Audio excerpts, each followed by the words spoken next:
Absen ya? Nggih, monggo Pak. Ate, ngono aku ngono.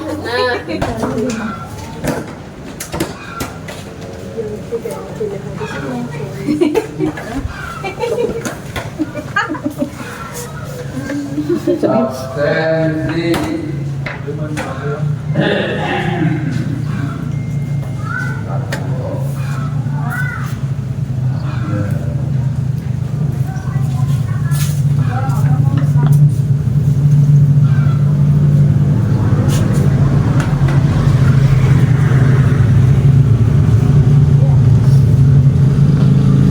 siap Bu.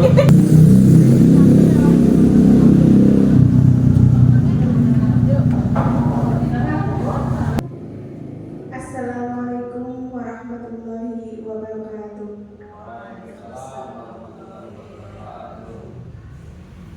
Alhamdulillahirabbil alamin wa bihi nasta'in 'ala umuri dawati wassalatu wassalamu ala asrofil anbiya'i wal mursalin wa ala alihi wa sahbihi ajma'in, amma ba'du. Yang terhormat Kepala SD Negeri 2 Selokiri dan yang kami hormati Bapak dan Ibu Guru SD Negeri 2 Selokiri. Pertama-tama marilah kita panjatkan puji syukur kehadirat Allah Subhanahu wa taala atas rahmat dan hidayahnya kita dapat berkumpul pada hari ini, siang hari ini, dalam acara pembahasan aksi nyata modul 1.4 budaya positif. Tak lupa salawat dan salam semoga senantiasa tercurahkan kepada junjungan kita Nabi Agung Muhammad SAW. Semoga kita termasuk umatnya yang kelak akan mendapatkan syafaatnya di yaumul akhir. Amin amin Allahumma amin. Pertama-tama perkenalkanlah saya membacakan susunan acara pada siang hari ini, yaitu yang pertama adalah pembukaan, yang kedua sambutan kepala sekolah, dan yang ketiga acara inti pembebasan aksi nyata, acara keempat lain-lain, acara kelima penutup. Marilah kita menginjak ke acara yang pertama, yaitu pembukaan. Kita buka acara siang hari ini dengan umum kita Al-Fatihah bersama-sama. Bismillahirrahmanirrahim. Alhamdulillahirrahim. Maliki yaumiddin. Iyyaka na'budu wa iyyaka nasta'in. Ihdinas siratal mustaqim. Shiratal ladzina an'amta 'alaihim ghairil maghdubi 'alaihim waladdallin. Terima kasih. Semoga dengan bacaan Al-Fatihah tadi acara siang hari ini dapat berjalan dengan lancar dan berkah. Amin. Selanjutnya acara yang kedua, yaitu sambutan kepala sekolah, yang akan diwakilkan oleh Bapak Sudartono karena Bapak Kepala Sekolah SD Negeri 2 Selokiri pada siang hari ini sedang melaksanakan bimbingan teknis satuan pendidikan di Hotel Grafika Gomo. Kepada Bapak Sudartono kami persilakan.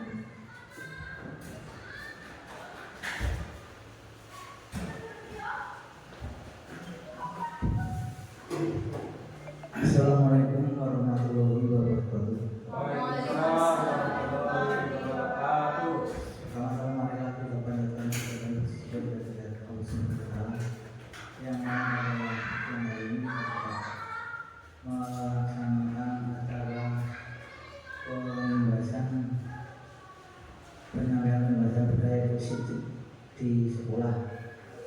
Yang mewakili Bapak Kepala Sekolah, kalau sekolah dan ada kepentingan lain, jadi saya mengambil untuk kegiatan pembahasan ini, dan Bapak Ibu Guru sekalian yang kami hormati, mudah-mudahan dalam acara pembahasan budaya positif di sekolah ini dapat berjalan lancar, tidak ada halangan atau apapun, dan diusahakan untuk di SD kita ini nantinya juga dapat berjalan dengan baik, penerapan budaya positif, hal-hal yang bersifat positif dan baik. Jadi untuk itu Kami hanya mendukung, sangat mendukung sekali kegiatan ini. Semoga dapat dilaksanakan di SD kita. Kiranya hanya itu, mudah-mudahan acara ini dapat berjalan dengan baik. Assalamualaikum warahmatullahi wabarakatuh. Waalaikumsalam warahmatullahi wabarakatuh. Terima kasih kepada Bapak Sudartono telah menyampaikan sambutan ini. Selanjutnya acara yang ketiga yaitu inti acara pengibasan aksi nyata modul 1.4 budaya positif oleh Ibu Kusriyati. Kepada Bu Kusriyati kami persilakan.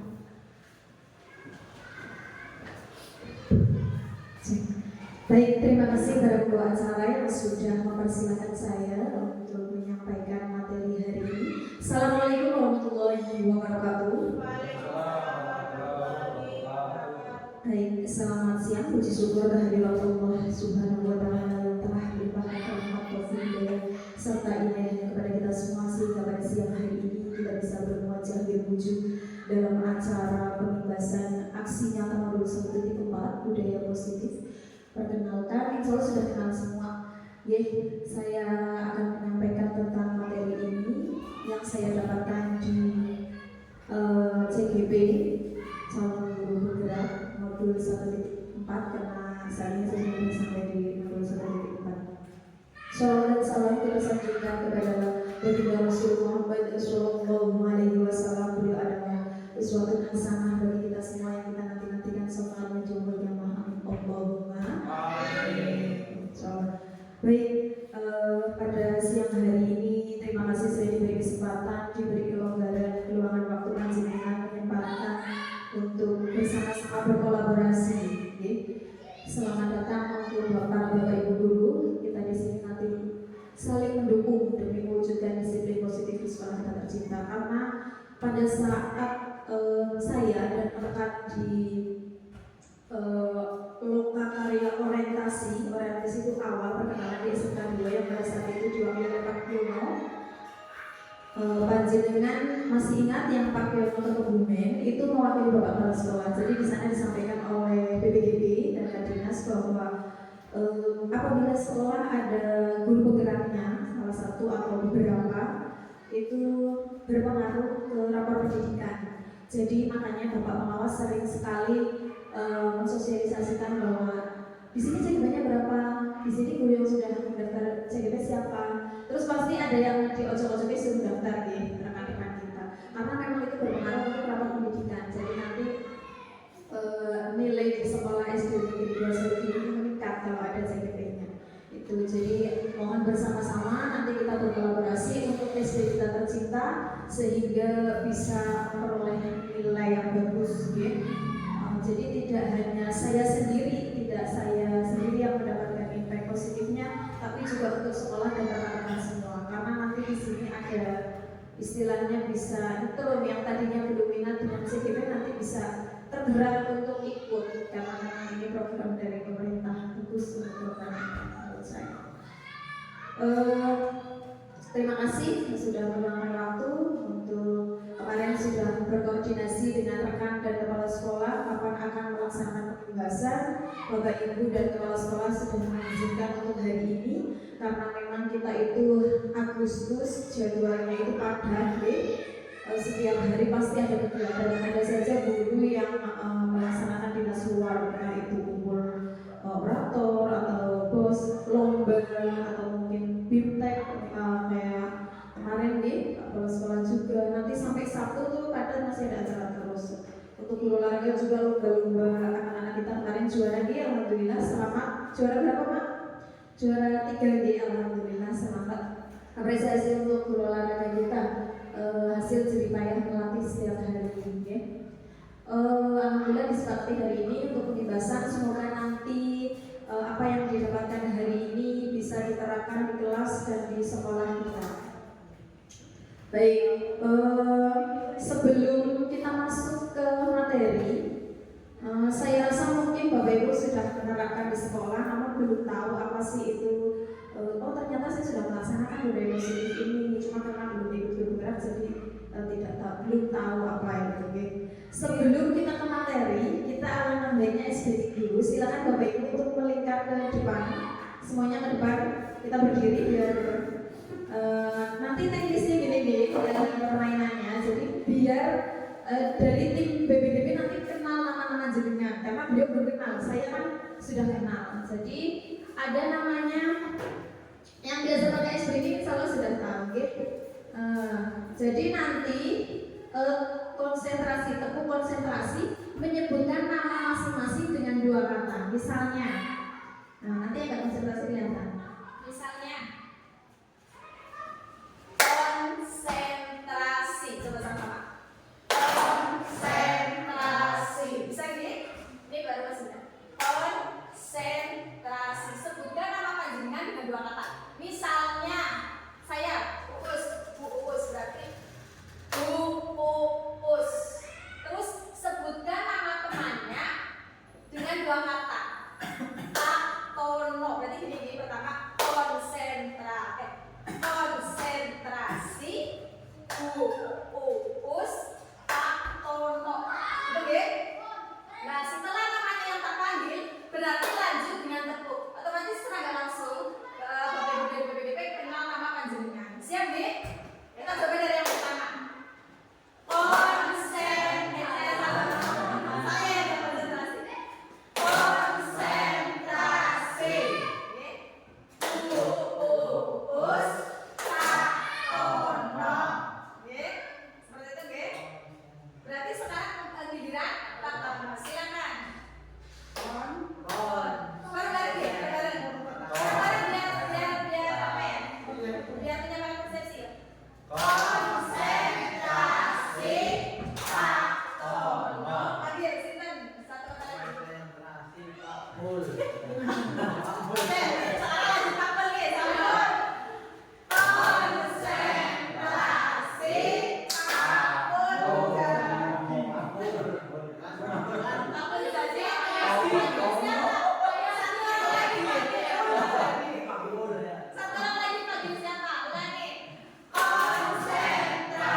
Iya.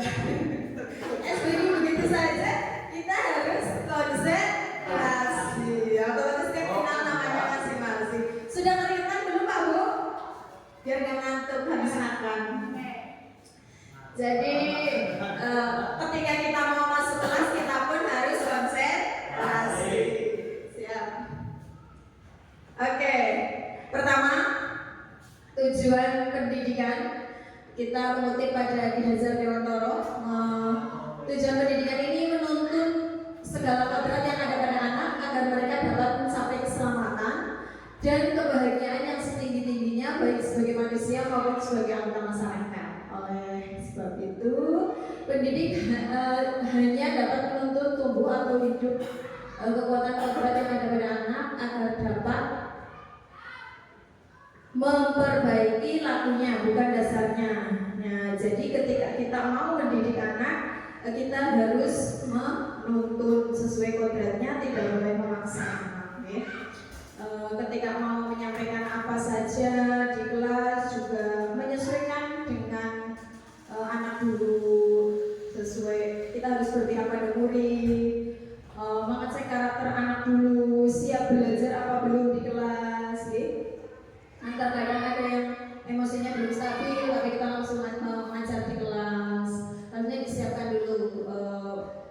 juga bakat anaknya seperti apa gitu. Terus refleksi pemikiran Ki Hajar Dewantoro terkait dengan pendidikan dan pengajaran. Untuk menjadi seorang guru itu adalah anugerah nih Bapak Ibu, karena panjenengan di posisi saat ini itu tidak mudah. Tidak semua orang bisa menjadi guru. Kenapa dianggap anugerah terindah? Ada yang tahu? Karena orang-orang yang bisa menjadi guru itu adalah pilihan, ya. Tidak hanya pilihan selektif secara administrasi, tapi juga dipilih oleh Allah untuk menjadi seorang guru. Panjenengan ini sudah layak menjadi guru, makanya sampai bisa sampai ke titik ini itu sudah anugerah yang luar biasa. Karena profesi ini sangat mulia. Ketika panjenengan menjadi guru, bisa mendidik semua profesi, bisa menjadikan orang ke segala profesi, tidak hanya menjadi satu profesi saja dengan jasa panjenengan. Yang memiliki keunikan tersendiri dalam mengemban tugas dan amanah tersebut. Sebagai seorang guru terkadang perlakuan kepada siswa, tuntutan, terus nilai yang berfokus pada intelektual atau kognitif saja, sehingga terkadang tidak memiliki kebebasan, bahkan tertekan dengan segala pola pembelajaran yang membuat mereka tidak berkembang sesuai dengan kodrat dan segala potensi yang dimiliki. Akhirnya anak tersebut tidak bersemangat atau kurang meminati mata pelajaran tertentu. Misalnya panjenengan ngajar di kelas materi apa, karena gurunya kurang menguasai, jadi anak tertekan. Belajarnya menjadi berkurang ataupun melakukan hal-hal apapun jadi berkurang, bertentangan dengan segala aturan yang telah ditetapkan. Kondisi tersebut sangat dipengaruhi oleh kemampuan guru dalam menerapkan pola pembelajaran yang kreatif, inovatif, menyenangkan, berpusat pada murid. Insya Allah guru-guru di SD Negeri 2 Selogiri ini sudah berpusat pada murid, sudah luar biasa mengajarnya, walaupun kita sering terkendala beberapa hal nih. Kadang karena kita tuh dibebani banyak administrasi, terus dibebani banyak tugas, sehingga terkendala di kelas. Nah, nanti ini yang akan kita bahas bersama-sama. Apa sih keluhan panjenengan di kelas? Apa kendala panjenengan di kelas? Budaya positif. Nah, tadi oleh Bapak Sudarmono ketika sambutan sudah disampaikan, hari ini akan menyampaikan budaya positif. Budaya positif apa sih budaya positif? Taunya positif itu apa? Di sekolah. Ini adalah nilai kebiasaan di sekolah yang berbagi kepada murid agar mereka dapat berkembang menjadi pribadi yang kritis, penuh hormat, bertanggung jawab sesuai dengan profil pelajar manusia. Ketika panjenengan kemarin tahun ajaran baru masuk ke kelas itu membuat namanya kesepakatan kelas, ya. Nah, itu pasti jenengan tujuan dari membuat kesepakatan kelas. Misalnya kesepakatan kelasnya datang tepat waktu, disiplin, memakai seragam sesuai aturan, terus 5S, senyum, salam, sapa. Saya lihat di kelas-kelas sudah ada tertempel, ya. Ada keyakinan kelas ini, misalnya punya Pak Yono juga ada nih. Nah, tuh datang ke kelas tepat waktu. Ini adalah namanya kesepakatan kelas. Terus kita saling menghormati. Ini yang disepakati oleh kelas tempat. Kita mengucapkan kata tolong, maaf, dan terima kasih. Belajar dan bermain dengan gembira. Kita tanggung jawab dalam melaksanakan tugas. Terus kemarin saya masuk ke ruang kelas yang lain. Di tiap kelas ada kesepakatan kelas masing-masing, dituliskan, ditempelkan. Nah, ini punya tujuan. Para guru itu sudah punya tujuan tersendiri agar terciptanya budaya positif di kelas. Kalau tidak lanjutnya nanti terutama ya bisa budaya positif di sekolah, tidak hanya di kelas saja. Jadi saya lihat ini sudah luar biasa ya, menerapkan itu walaupun berbeda-beda di tiap kelas. Kalau kelas bawah mungkin sesuai karakter kesepakatannya beda lagi ya. Itu contoh kesepakatan kelas. Konsep utama budaya positif ini perubahan paradigma belajar, disiplin positif, kebutuhan dasar manusia, ada motivasi perilaku manusia, restitusi posisi kontrol guru, dan segitiga restitusi. Ini adalah konsep apa saja yang akan dipelajari nanti.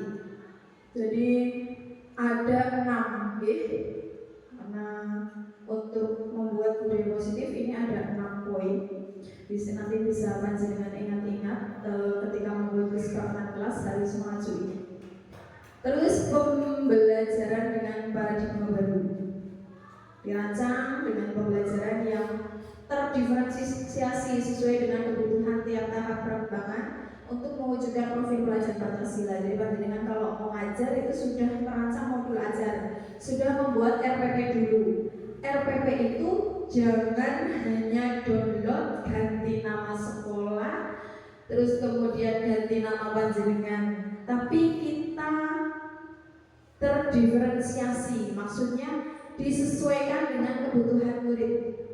Contoh, kelas 1 misalnya, ada anak yang belum bisa membaca sekian jumlahnya. RPP-nya kita sesuaikan dengan keadaan kelas 1 itu. Kalau RPP-nya tujuan pembelajarannya sudah bisa menceritakan misalnya, atau mungkin bisa membaca, padahal si anak belum bisa membaca, berarti otomatis si guru tersebut membuat modul ajar atau RPP-nya harus disesuaikan dulu, jangan yang tujuan pembelajarannya seperti itu. Jadi harus berdiferensiasi juga. Baik, ini adalah contoh dokumentasi ketika pembelajaran yang sudah terdiferensiasi. Ketika kita akan ngajar, sudah menyiapkan modul ajar yang sesuai dulu, terus disesuaikan dengan keadaan anaknya seperti apa, gitu. Jadi tidak hanya langsung pakai RPP yang ada, tapi disesuaikan dulu keadaannya. Misalnya tadi belum bisa membaca, ya kita ajarkan dulu sampai bisa membaca dulu. Misalnya menyebutkan huruf-huruf dengan dinyanyikan sehingga anak bisa tertarik. Karena kelas 1 itu kan masih tahapnya suka bermain, ya, peralihan dari TK ke SD, tidak langsung menerapkan materi yang sulit-sulit. Baik, perubahan paradigma ini adalah ada sebuah kutipan, ada A dan B. Nah, nanti sobeklah secari kertas kecil, monggo, nanti bisa kita praktekkan. Ya, dibagi, sobekkan secari kertas kecil, tuliskan benda atau sesuatu yang sangat berharga untuk Anda, letakkan di salah satu tangan Anda dan dahulukan ini. Tuliskan benda yang paling berharga, misalnya apa yang paling berharga buat Anda. Apakah keluarga atau benda apa yang paling berharga? Keluarga benda bukan bongkar atau mobil, motor, emas, gitu, yang berharga apa, tuliskan. Letakkan di salah satu tangan Anda dan genggam benda tersebut dengan kekuatan panjenengan. Buatlah sebuah kepalan. Nanti teman Anda akan mencoba dengan sekuat tenaga berbagai cara untuk meminta dan memberikan benda tersebut. Bisa dengan dirayu dibujuk hati misalnya, atau mungkin nyentak, Hakim, itu sini bendanya buat saya, agar bisa membuka kepala itu. Apa yang kira-kira bayangkan apa yang terjadi, boleh dipraktekkan, boleh dibayangkan. Kira-kira kalau benda yang berharga diminta oleh orang lain, boleh enggak? Tidak boleh, nih. Kalau benda yang berharga diminta oleh orang lain, pasti tentunya tidak boleh.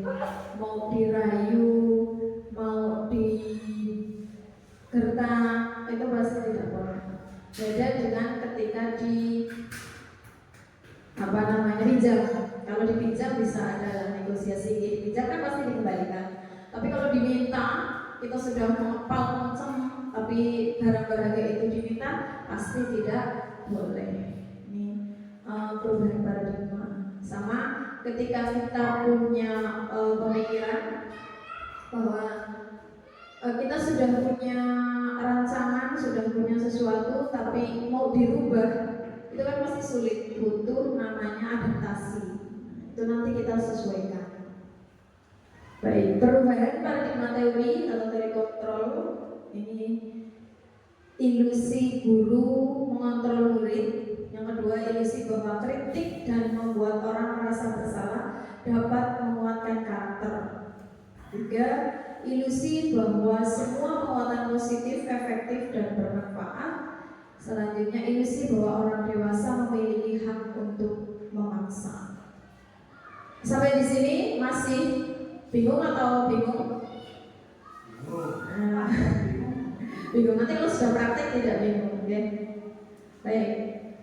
Ini ada perubahan paradigma stimulus respon. Siapa sesungguhnya yang memiliki kontrol? Jadi misal stimulusnya gini, kita mencoba mengubah orang agar berpandangan sama dengan kita.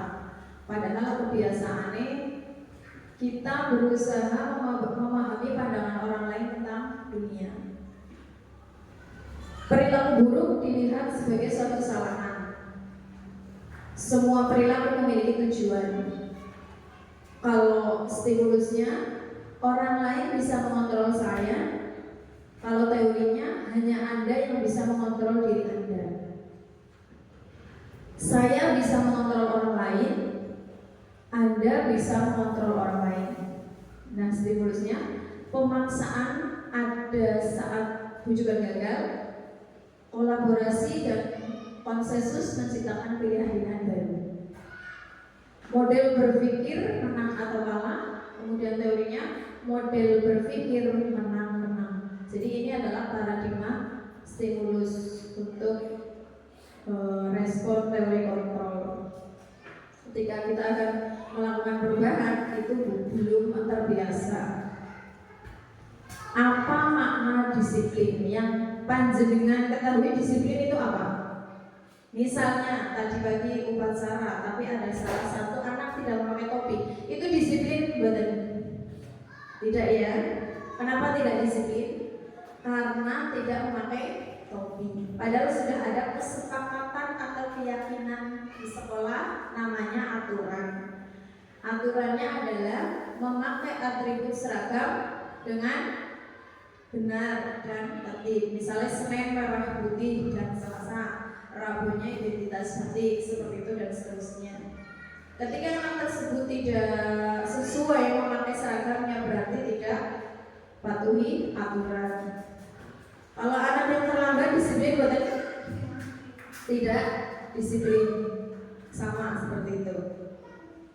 Baik, disiplin ini berasal dari bahasa Latin yaitu disciplina, yang artinya belajar. Ternyata artinya belajar.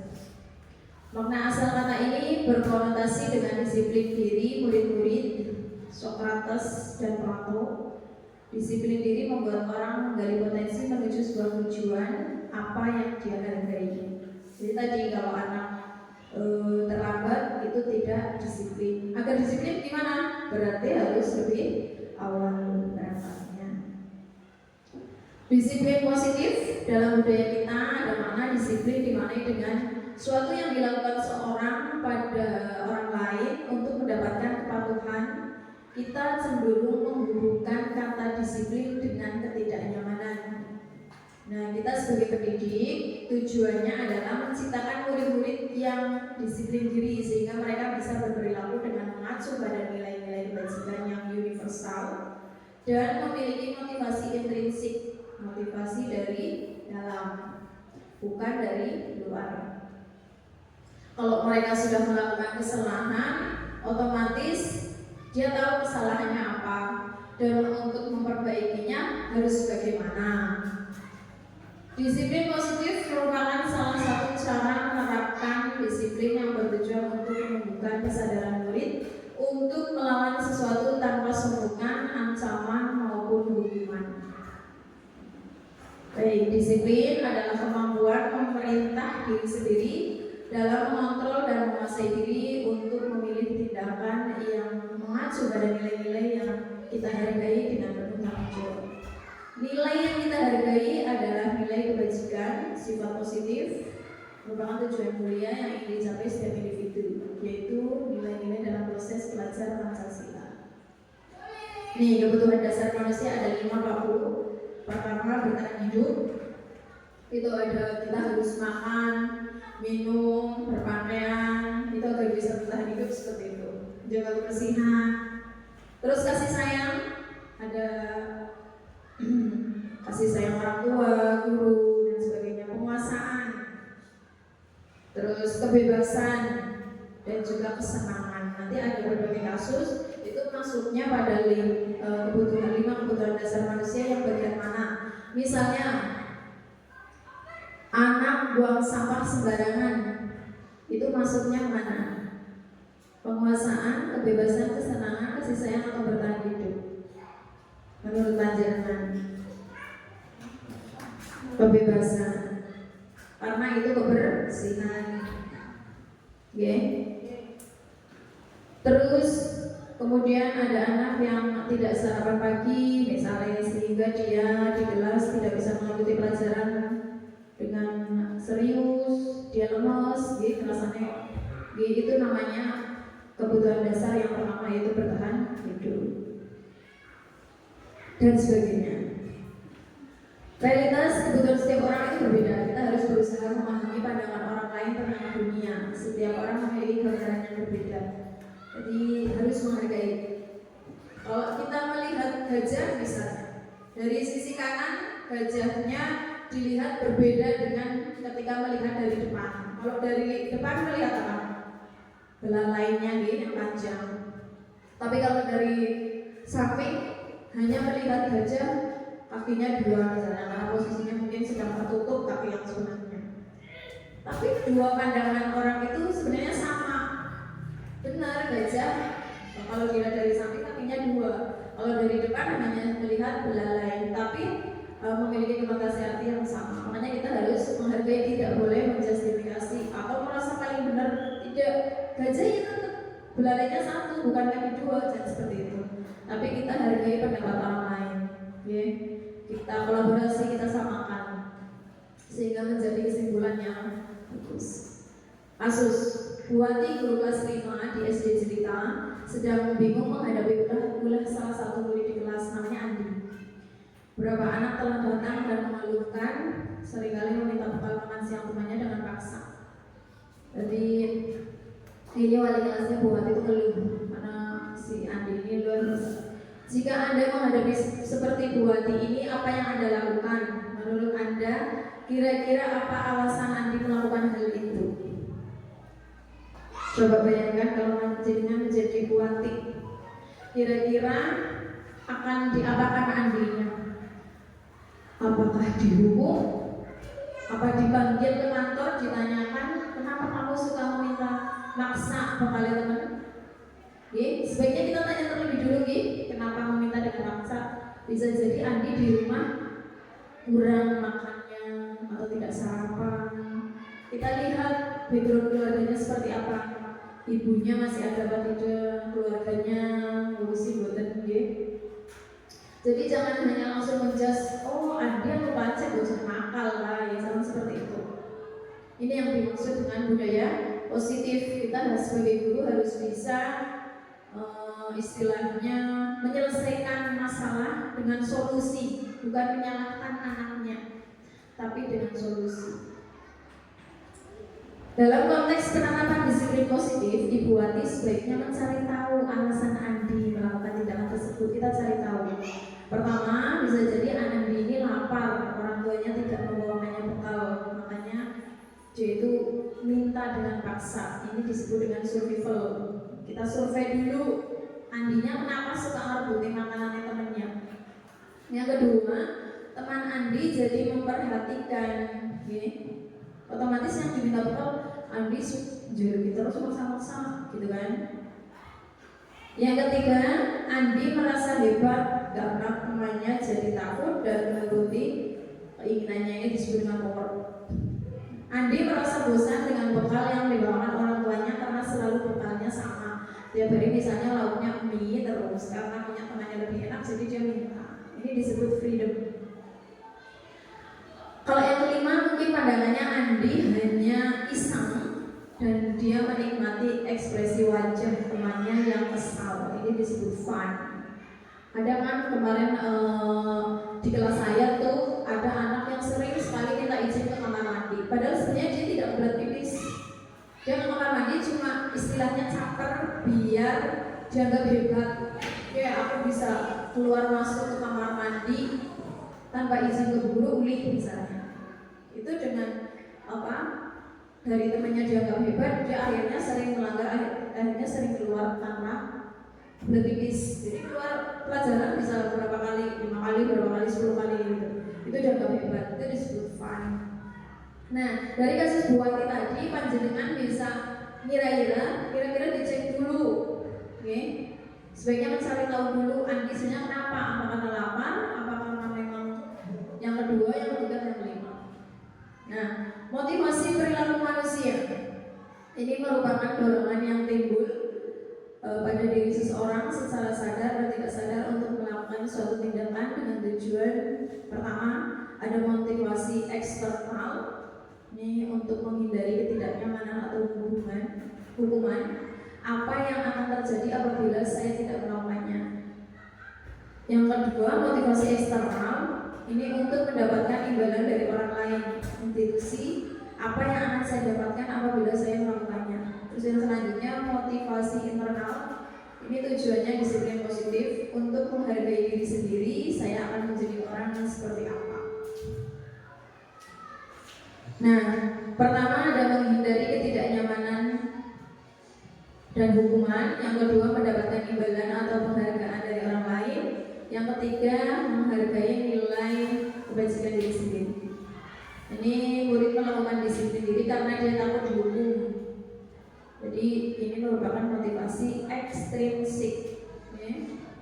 Dia disiplin cuma karena benar dihukum. Tadi dia pakai seragam lengkap benar dihukum. Dan ini nggak ada aturan, dia nggak mau pakai seragam lengkap. Atau yang kedua, murid melakukan disiplin diri karena dia ingin mendapatkan imbalan.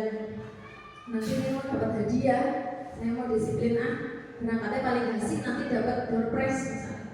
Yang ketiga, murid melakukan disiplin diri karena sadar akan nilai kebajikan dirinya. Ini merupakan motivasi intrinsik. Ini benar-benar dari dirinya sendiri pengen melakukan disiplin, memang dasar dia sifatnya bagus.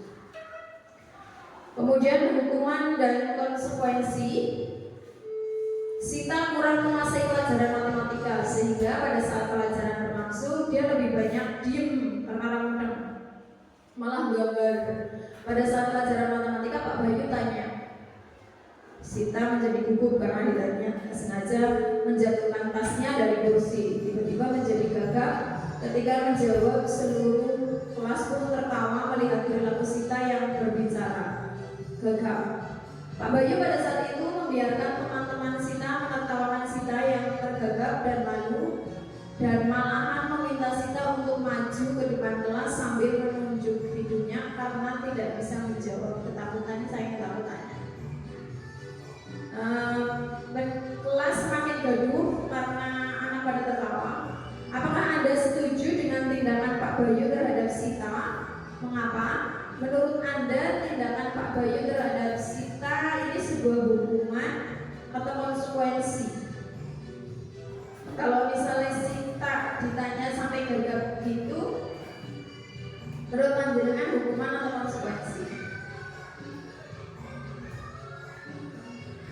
Hukuman gitu, karena anaknya jadi takut gitu, ini termasuk hukuman. Mari berlatih. Mencatat 100 kali di dalam buku itu termasuk hukuman apa konsekuensi? Hukuman bayangkan mencatat 100 kali di buku kayak apa capeknya. Lari mengelilingi lapangan ini termasuk hukuman atau konsekuensi? Hukuman. Murid diminta untuk push up, hukuman. Menggantikan kertas tugas temannya yang telah dicoret-coret, konsekuensi karena dia sudah nyoret-nyoret buku temannya, berarti tanggung jawab dan berarti. Membersihkan tumpahan air di meja, konsekuensi. Murid disuruh untuk mengenakan sepatu seharian di sekolah karena tidak mengenakan sepatu hitam. Hukuman karena tidak sesuai. Lari mengelilingi lapangan, hukuman.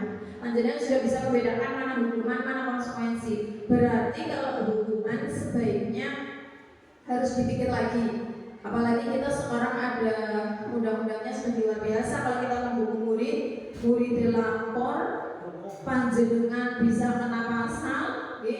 Jadi sebagai guru harus hati-hati. Kalau masih hukuman, nanti kita belajar tentang budaya positif. Tidak boleh asal menghukum murid. Sudah banyak kasus guru yang dipenjara gara-gara cuma ngintip, misalnya siswanya langsung lapor. Kalau zaman dulu saya punya guru galak, saya nggak berani lapor ke orang tua saya malah tambah dimarahin. Kalau sekarang sebaliknya. Nih tadi jawabannya nih, jawaban panjenengan sudah betul semua.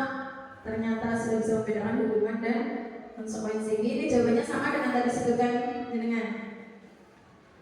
Nih perbedaan hukuman dan konsekuensi. Sesuatu yang menyakitkan harus terjadi. Kalau konsekuensi, sesuatu harus terjadi.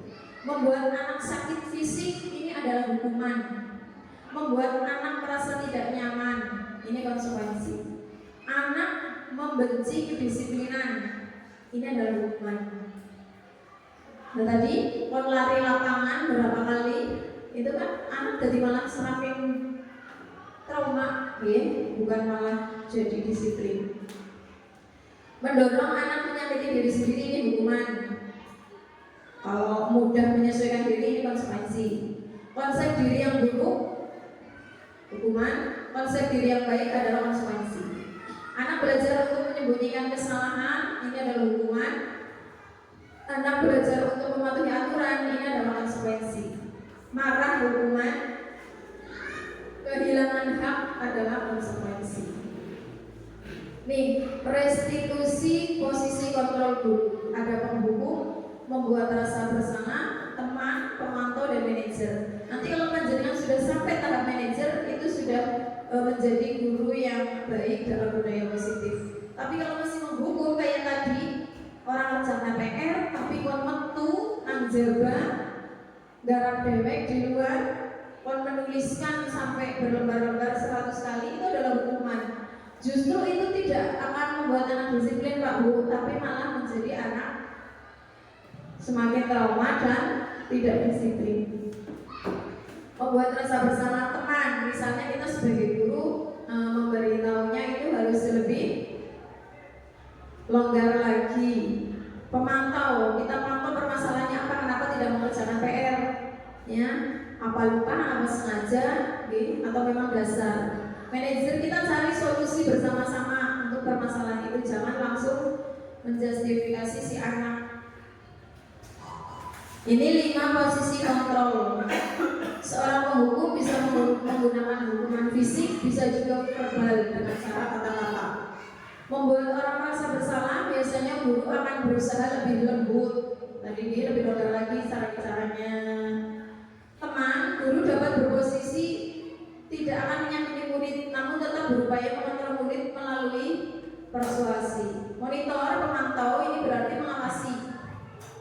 Kalau manajer, ini yang paling bagus. Respon yang menunjukkan tanggung jawab guru pada posisi terakhir ini adalah guru sebagai mentor, di mana guru berbuat sesuatu bersama dengan murid, mempersilahkan murid bertanggung jawab dalam perilakunya, mendukung murid agar dapat menentukan solusi dari permasalahan tadi.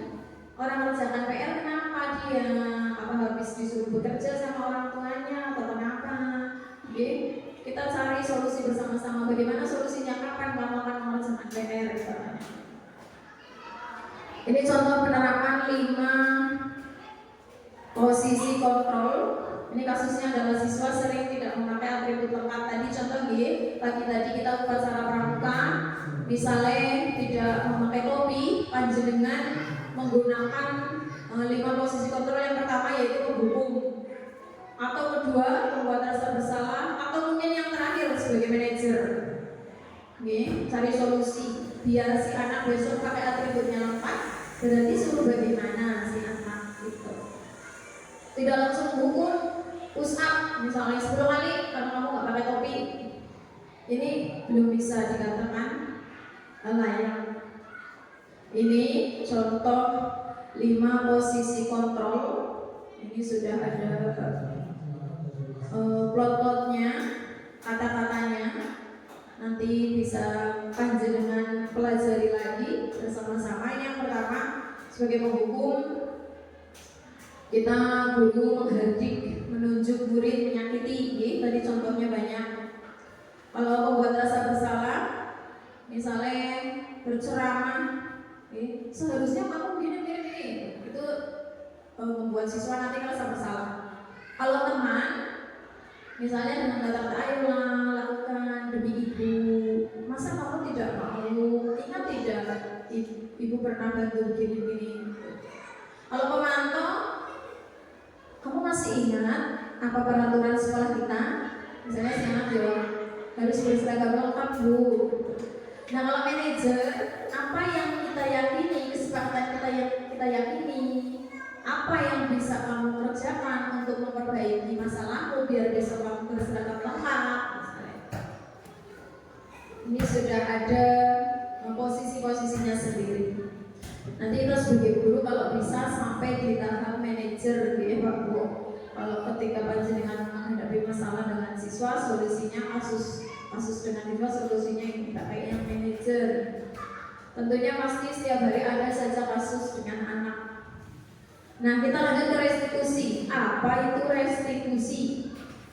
Ini adalah proses menciptakan kondisi bagi murid untuk memperbaiki kesalahan mereka sehingga mereka bisa kembali pada kelompok mereka dengan karakter yang lebih kuat. Restitusi juga merupakan proses kolaboratif yang mengajarkan murid untuk mencari solusi dan membantu murid berpikir tentang orang seperti apa yang mereka ingin atau tujuannya, bagaimana mereka harus memperbuat orang lain. Ini disebut dengan segitiga restitusi dalam modul kami, yaitu modul 1.4.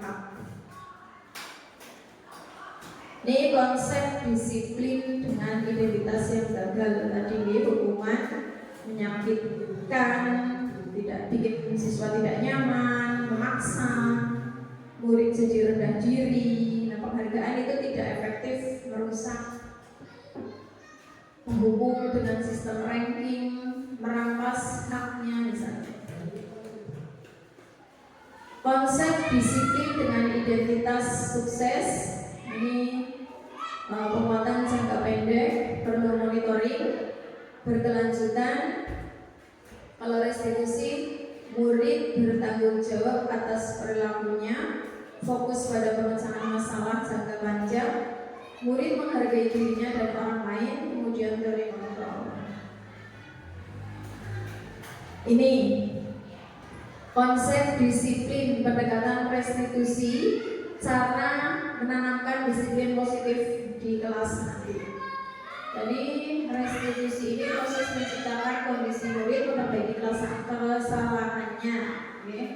Ciri-cirinya bukan menebus kesalahan, namun kita belajar dari kesalahannya dia, memperbaiki kesalahannya, kita tawarkan bukan dengan paksaan, menuntut untuk melihat lebih dalam diri mereka, mencari kebutuhan dasar, terus kemudian karakter, bukan fokus pada solusi, fokusnya pada karakter. Ini perbedaannya ketika tidak membuat PR, mau restitusi yang mana yang panjenengan pilih? Apakah menghukum murid yang berdiri di depan kelas selama 10 menit? Kalau jenengan tidak mengerjakan PR, disuruh berdiri di kelas, mau nggak Bu, Pak? Tidak mau, gitu? Kalau konsekuensi, guru memberikan mengerjakan PR-nya 3 kali lipat. Guru tegas kepada murid agar menghormati peraturan. Ini masih sedang. Nah, kalau restitusi, keyakinan kelas yang disepakati apa, kemudian kita selesaikan masalahnya. Guru juga terbuka dan menghormati murid. Jadi tidak ada hukuman yang seperti nomor 1 disuruh berdiri di depan kelas, juga tidak ada konsekuensi, tapi mencari solusi bagaimana agar si anak mau mengerjakan PR. Ini kasusnya kan tentang mengerjakan PR. Baik, kita masuk ke segitiga restitusi. Nih, tadi restitusi sudah disinggung. Pertama, ini restitusi membentuk kemerdekaan untuk murid dalam menyelesaikan masalah bukan guru yang memutuskan, tapi ketika ini sudah berhasil akan memberikan penghargaan pada dirinya dan orang lain. Murid juga merasa lebih berharga dan percaya diri. Nanti segitiga restitusi menurut dosen. Jadi ketika ada masalah, kalau mau menggunakan metode ini, pertama anak ditanya dulu, menstabilkan identitasnya dulu, mengapa dia tidak melaksanakan PR. Terus kemudian yang kedua, setelah menstabilkan identitas, ditanya masalah dia ini segitiga restitusi menurut dosen. Validasi masalah, terus tanya keyakinan kelas yang disepakati apa untuk urutan segitiga restitusi. Nih, pertama menstabilkan identitas, validasi tindakan, terus menanyakan keyakinan. Itu untuk menerapkan segitiga restitusi ketika anak bermasalah, misalnya tadi tidak melaksanakan. Ya, tidak ada manusia yang sempurna. Misalnya tadi tidak melaksanakan, guru pun pernah melakukan itu. Nah, terus yang validasi, kenapa bisa seperti itu? Kenapa tidak melaksanakan PR? Misalnya si anak bilang, saya main di rumah teman sampai sore bu. Terus menanyakan keyakinan. Kamu masih ingat keyakinan kelas yang kita sepakati? Tadi itu yang seperti ditempel sama Teno. Misalnya keyakinan kelas yang bertanggung jawab. Nanti solusinya apa agar kamu mau mengerjakan PR? Kita langsung ke kasus nih Pak Bu. Ini ada kasus dari murid kita. Ini kemarin saya bersama anak membuat video. Ini anak malah antusias sekali ketika mau diajak membuat video karena memang dikiranya konten. Bukan nggak diajak konten ya gitu. Ini nanti lanjutkan bisa lihat videonya sebentar Pak. Di file yang berbeda.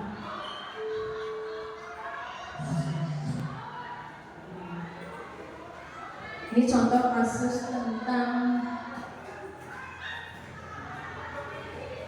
segitiga restitusi, menerapkan segitiga restitusi. Bu, udah biasa makan bu. Bisa makan? Guru bapernya?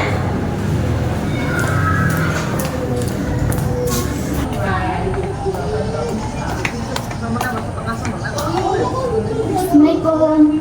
Waalaikumsalam.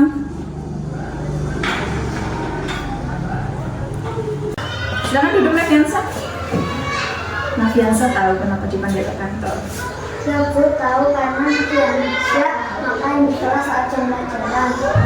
Iya Nafiansa, perlu tahu. Makan itu suatu kebutuhan. Kalau Bu lapar, Bu juga akan makan. Ya. Tapi alangkah baiknya kita harus tahu bisa menempatkan kapan kita makan, kapan kita tidak. Memangnya Nafiansa belum sarapan di rumah? Belum bu. Kenapa belum sarapan? Kalau Nafiansa sarapan nanti pulang ke sekolah bu.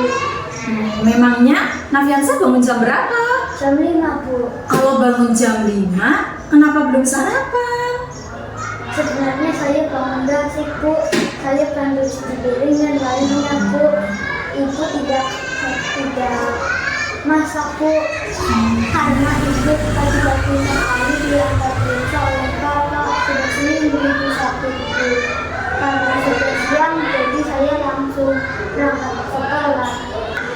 Oh, jadi begitu. Baiklah, Bu Us mengapresiasi kejujuran kamu. Tapi Nafiansa jangan sampai melupakan tugas sebagai pelajar di sekolah. Nafiansa masih ingat nggak keyakinan kita di kelas? Masih bu, kita harus menghargai diri sendiri dan orang lain. Oke, pinter. Nah, kalau begitu, ketika makan di kelas sudah menghargai diri sendiri dan orang lain belum? Belum bu. Kalau belum, Bu Guru di sini tidak akan mencari siapa yang salah, siapa yang benar, tapi Bu Uus akan mencari solusi bersama-sama. Menurut kamu gimana? Saya akan bangun lebih awal bu dan sarapan sebelum sekolah. Baik, kalau begitu, kalau Nafiansah mau seperti itu, bangun lebih awal. Kira-kira kapan akan melakukan itu? Insya Allah besok, Bu. Oh, kalau begitu bagus. Jadi Nafiansa nanti jangan mengulanginya lagi. Jadilah siswa yang tertib, taat aturan. Ya, alhamdulillah kalau begitu. Sekarang silakan boleh kembali ke kelas lagi. Ya, Terima kasih. Iya, ini tadi tentang kasus 1. Kasus pertama pada saat jam pelajaran, Nafiansa ini tertunduk. Saya pikir sedang sakit, tapi ternyata beberapa saat kemudian temannya itu bilang bahwa si Nafiansa ini makan di kelas. Kemudian saya menghampiri, ternyata benar Nafiansa sedang makan. Itu saat jam pelajaran berlangsung. Kemudian saat jam istirahat saya memanggilnya ke kantor. Tidak langsung saya marahi, tapi saya memakai segitiga restitusi ini. Pertama bertanya, menstabilkan identitas dulu. Kenapa makan di kelas? Setelah menstabilkan identitas, ditanyakan validasi kebutuhan atau validasi tindakan. Setelah Nafiansa menjawab, ternyata belum sarapan di rumah karena ibunya sakit, tidak masak. Dan pagi hari si bapaknya mengantar ibunya periksa. Jadi ternyata Nafiansa ini makan karena memang benar-benar lapar, belum sarapan dari rumah. Akhirnya saya menanyakan keyakinan, kan sudah sepakat di kelas, sudah tertempel keyakinan kelasnya bahwa harus tidak makan di kelas saat pelajaran. Akhirnya si Nafiansa ini saya tanya solusi apa yang terbaik untuk hal ini. Nafiansa menjawab akan bangun lebih awal dan akan selalu sarapan ketika sebelum berangkat sekolah, tidak akan mengulanginya lagi ketika jam pelajaran. Ini tadi video 1. Kemudian ada lagi kasus kedua, ini ada siswa yang tidak mengerjakan PR.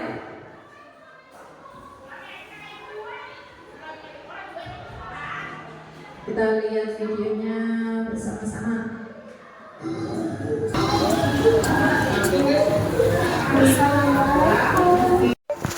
Waalaikumsalam. Masuk, Nak.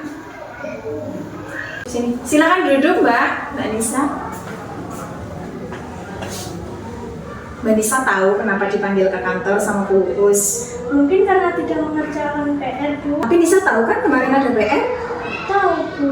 Sudah tahu kenapa nggak mengerjakan PR? Bu Uus tahu setiap orang pasti pernah melakukan kesalahan. Bu Uus juga pernah melakukan kesalahan. Kira-kira mengapa Nisa tidak mengerjakan PR? Karena saya kemarin habis main di rumah Naura sampai sore, Bu. Tapi Nisa masih ingat keyakinan kelas yang kita sepakati? Masih, Bu. Kalau masih ingat, apa coba keyakinan kelasnya? Bertanggung jawab. Nah, kalau sudah tahu keyakinan kelas tentang bertanggung jawab, kira-kira yang dilakukan oleh Nisa sudah sesuai dengan keyakinan kelas kita belum? Belum, Bu. Ternyata kamu sudah tahu apa kesalahannya, juga apa masalahnya. Kira-kira Nisa punya solusi? Pertama, saya minta maaf karena tidak mengerjakan PR. Kedua, saya akan memberi waktu sebaik-baiknya. Ketiga, saya akan mengerjakan PR dari guru segera. Baiklah, Bu Guru apresiasi tanggung jawabmu ini. Bu Guru harap kamu tidak akan mengulangi perbuatanmu lagi. Sekarang kamu boleh kembali lagi ke kelas dan lakukan apa yang kamu sepakati. Silakan. Assalamualaikum. Waalaikumsalam. Baik, itu tadi kasus kedua. Si anak ini tidak mengerjakan PR, tapi tidak langsung saya kasih hukuman atau konsekuensi, tapi saya tanya dulu dengan metode segitiga restitusi tadi, yaitu pertama dengan stabilkan identitas dulu, ditanya kenapa tidak mengerjakan PR, kemudian validasi tindakan yang salah atau kebutuhan, dan menanyakan keyakinan. Si anak ini janji akan langsung mengerjakan PR, tidak saya beri hukuman. Ini ada testimoni dari si anak setelah diajak untuk menyelesaikan masalah dengan solusi-solusi tadi. Ini testimoni anaknya bilang seperti itu. Awalnya saya takut dipanggil bu guru ke kantor, saya kira saya akan dihukum dan dimarahi. Ternyata tidak, saya senang, saya malah diajak untuk mencari solusi dari permasalahan yang saya perbuat. Terima kasih Bu Uus. Walaupun saya tidak mengerjakan PR, saya tidak dimarahi, justru malah dimotivasi oleh Bu Uus. Terima kasih Bu Uus. Itu tadi sedikit cuplikan video. Lanjutnya nanti ketika menghadapi masalah dengan anak pun seperti itu, jangan langsung memberi hukuman, tapi pakai segitiga restitusi tadi. Pertama, stabilkan identitasnya dulu, kemudian yang kedua validasi tindakan, dan tanyakan keyakinan kelas apa yang disepakati. Tidak langsung menghukum karena kita sudah punya koridor sendiri. Hati-hati dalam menghukum siswa atau anak. Ini ada keyakinan kelas, tidak peraturan kelas saja. Nah, kita yang punya peraturan tentang penggunaan helm ini kalau helm kalau di jalan, ini contoh keyakinan kelas. Kalau yang kedua, kenapa kita mempunyai peraturan tentang menggunakan masker? Contoh pada saat kemarin kita menghadapi COVID itu, ini ada aturan-aturan seperti ini. Terus bagaimana membentukkan kelas, keyakinan kelas? Bapak Ibu insya Allah sudah paham semua. Cara-caranya yaitu lebih abstrak dari peraturan, berubah pernyataan yang universal, dibuat dalam bentuk positif. Jadi di Canva itu atau mungkin di sosial media lain banyak sekali keyakinan kelas yang dijual, ada harganya. Maksudnya ada namanya aplikasi apa gitu, dia dijual, ada yang 7.000, ada yang 5.000. Itu nanti bisa dicetak kemudian ditempelkan. Menurut rekan-rekan kami yang sudah pernah mengalami, kalau bisa jangan mengutip keyakinan kelas dari internet seperti itu, tapi kita sesuaikan di kelas kita, dari kelas kita. Untuk apa kita mengutip itu tapi tidak sesuai dengan karakter siswa kita? Istilahnya kalau membuat keyakinan kelas yang sesuai dengan kondisi kelas, sesuai dengan keadaan, karena kan setiap sekolah peraturannya beda-beda, setiap sekolah iklim sekolahnya beda-beda, jumlah siswanya berapa, background keluarganya apa dan sebagainya. Ini contoh ada keyakinan kelas. Ini contoh gitu. Berdoa sebelum dan setelah proses pembelajaran, menyelesaikan tugas yang diberikan. Ini hampir sama dengan yang ditempel di papan itu yang punya Pak Yono. Ini contoh. Panjenengan insya Allah sudah print semua, sudah ditempel di kelas masing-masing. Namun untuk apa? Keyakinan kelas hanya menjadi pajangan, tidak diaplikasikan. Kalau bisa diaplikasikan. Ini contoh keyakinan kelas ya. Bapak Ibu, saya punya kasus. Ini nanti panjenengan bisa memecahkan masalah dari kasus ini. Ada kasus A, B, dan C. Nanti dibaca dulu, dipahami. Kemudian nanti bisa dipraktekkan dengan rekan depannya atau belakangnya bersama-sama. Ini ada 3 kasus. Ini kan berenang bisa saling berpasangan, bisa dibaca dulu. Ini Pak Katim dengan Pak Paul. Sulis bisa dengan Putih. Kalau dengan Bu Vivi dibaca dulu bersama. Tanpa hasilnya.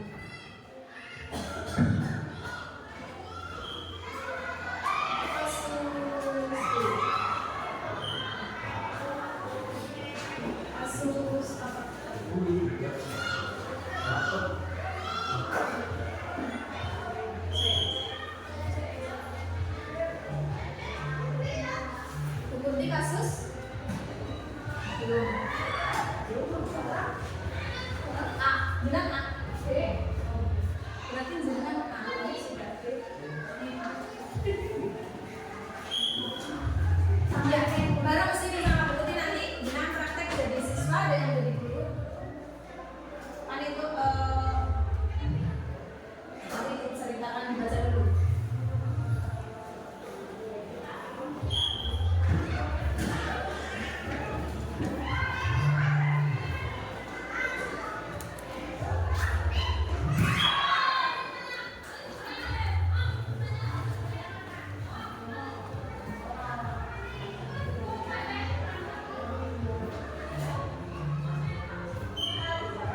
Itu di bawahnya nanti kan ada tugasnya.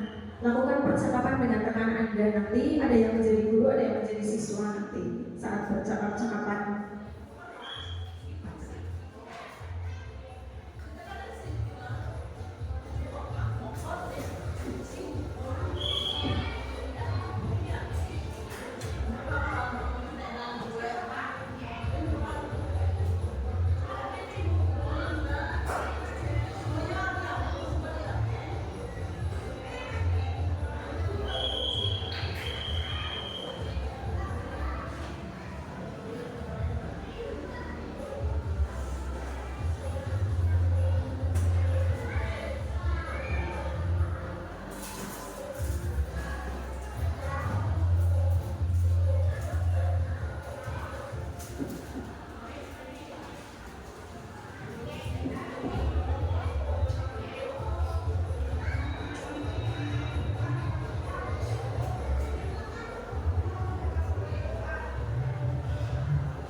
Nanti tuliskan keyakinan kelas apa yang ada di cerita panjenengan. Misalnya yang A itu karena jam istirahat Amira, itu Amira itu melanggar keyakinan kelas apa. Nanti tuliskan di sticky note, kemudian tempel di depan. Nanti tuliskan di paling atas kasus A atau B atau C.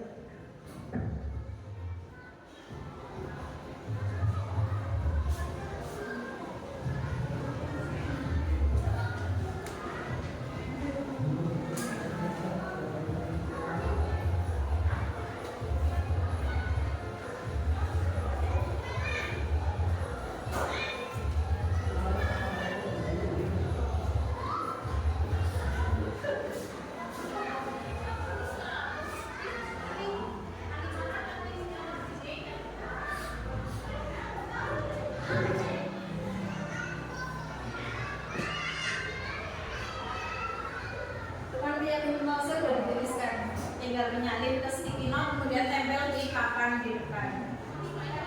Keyakinannya di kotak nomor 2.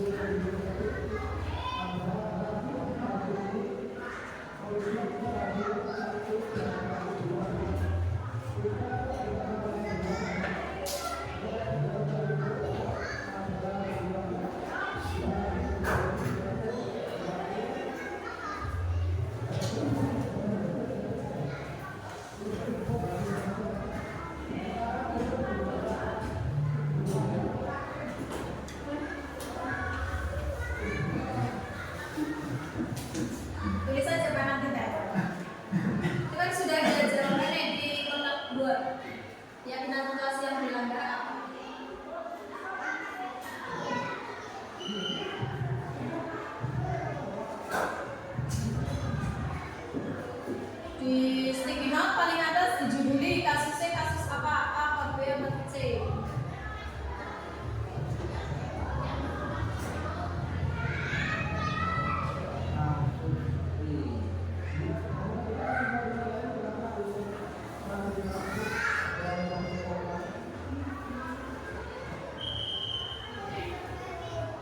Setelah nanti sticky note-nya tertempel di depan, panjenengan setelah itu berpasangan dengan rekan masing-masing praktek membaca nggak apa-apa. Ada yang jadi guru, ada yang jadi siswa. Prakteknya berbarengan saja, tidak maju satu persatu, bertiga bareng tapi dengan pasangan masing-masing. Nggak apa-apa rame, malah semakin meriuh nggak apa-apa. Iya, ada yang jadi murid, ada yang jadi gurunya. Itu yang kasus ini ada yang kewenangan lagi makan di kantin. Gak apa-apa, jenengan acting lagi makan di kantin, gak apa-apa. Seperti saya kemarin juga acting dengan siswa. Iya, tempel di situ. Gak apa-apa. Tulis C.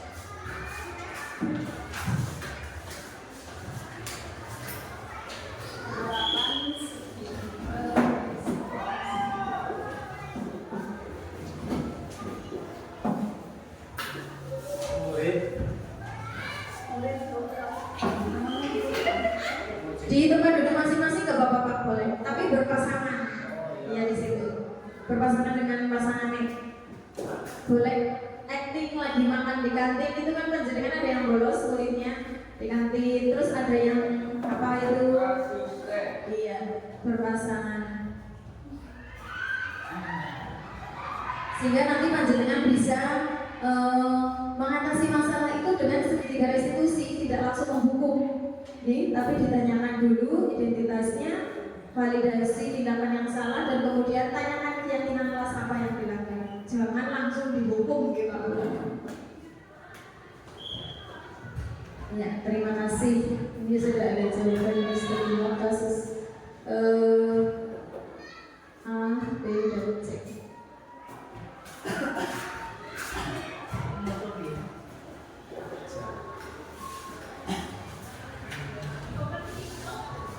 Ini. Ya, sambil membaca Bapak Bu, yang jadi guru, yang jadi siswa. Pak Tono dengan Bu Bibi berpasangan, monggo.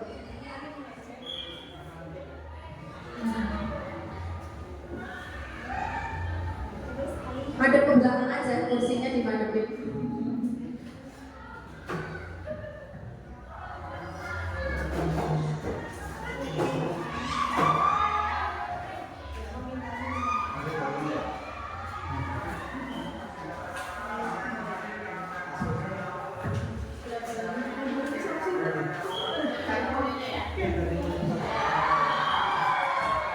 Ya, belajar acting, siapa tahu besok acting juga kan kayak gitu. Ada yang jadi murid, ada yang jadi guru.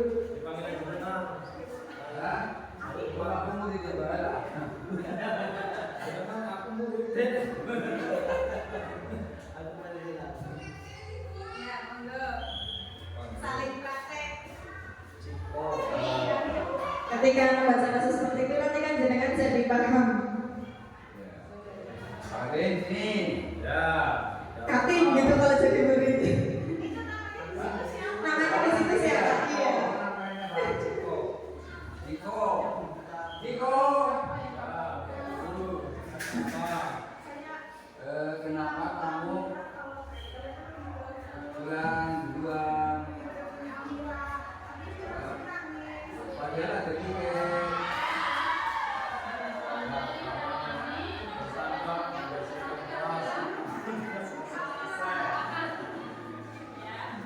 Ya, kamu kan udah ada kawan kelas, gimana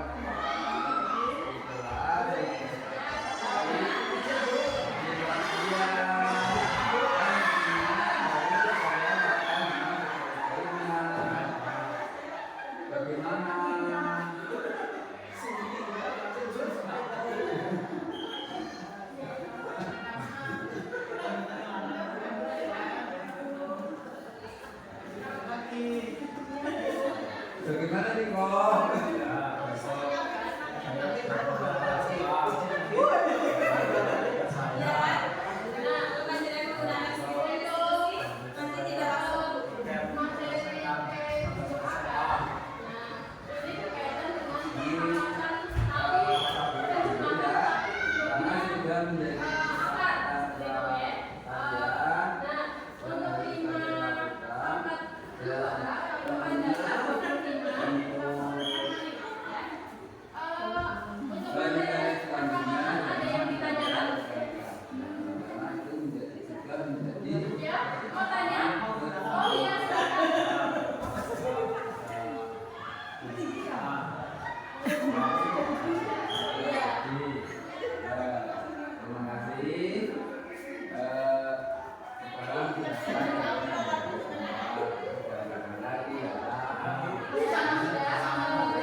Baik, cukup nih Bapak Ibu. Setelah panjenengan membaca kasus A, B, dan C, nanti jenengan bisa menyimpulkan ketika punya kasus mas, nanti jenengan bisa paham dan tahu bagaimana cara solusinya mengatasi itu. Untuk yang A, itu A itu kasusnya apa Bu? Pak, yang A sudah. Oh iya Bu Suris, gimana itu kalau yang A?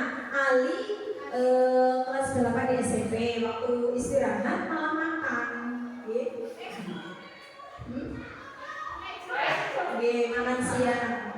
Amira yang sedang memperhatikan hasil ujian, menghampiri Amira dan bertanya, berapakah nilai yang didapatkan? Amira menjawab mendapat hasil 60. Seketika Anda merasa senang dan dengan nilai 90. Intinya adalah keyakinan kelas sama. Ini di sini menjawab setiap anggota kelas perlu saling menghargai. Kemudian ini setiap anggota perlu saling menghargai, sama nih, sepakat nih, saling menghargai. Karena awalnya saya merasa bangga bahwa saya lebih hebat. Oh, Amira karena nilainya paling tinggi sehingga dia merendahkan yang nilainya 60. Untuk yang B, nilai keyakinan kelasnya apa? Selalu berusaha positif. Iya betul. Sudah selalu bersikap positif. Kalau yang B, Bu Bibi dan Pak Tatu, ini tentang bintang, jarang sekali berinteraksi dengan teman kelasnya. Ya, nanti panjenengan ketika mengatasi kasus seperti ini sudah bisa solusinya seperti apa, menerapkan segitiga resolusi. Untuk yang C, keyakinan kelasnya adalah hormat. Terima kasih dan siswa merasa senang karena pelajarannya selesai tapi belum bisa pulang karena tugas. Kalau yang C ini adalah Ciko. Ikut berpartisipasi dengan anak sekolah semasa bosan sekali selama pelajaran tidak selesai-selesai. Terus akhirnya keluar saja, keluar kelas karena pelajarannya tidak selesai-selesai. Saat sedang asik menikmati jajan, mendengar suara, oh iya ini yang makan di kantin ya, Ciko ya lagi makan di kantin. Kemudian dipanggil pak gurunya. Nah, solusinya gimana ini? Karena tidak menghormati keyakinan kelas yang menghormati. Oke, sepakat sudah paham nih Bapak Ibu untuk keyakinan kelas? Sudah? Intinya semoga budaya positif di sekolah kita itu bisa diterapkan. Intinya harus menerapkan segitiga restitusi ketika ada kasus anak yang seperti itu, jangan langsung menghukum. Oke? Untuk selanjutnya adalah lain-lain Ibu, langsung lain-lain sesi refleksi. Ini diwakilkan saja dari Bapak atau Ibu, atau mungkin dari rekan siapa untuk menyampaikan refleksi hari ini yang didapatkan apa saja. Monggo absen yang mau refleksi, senang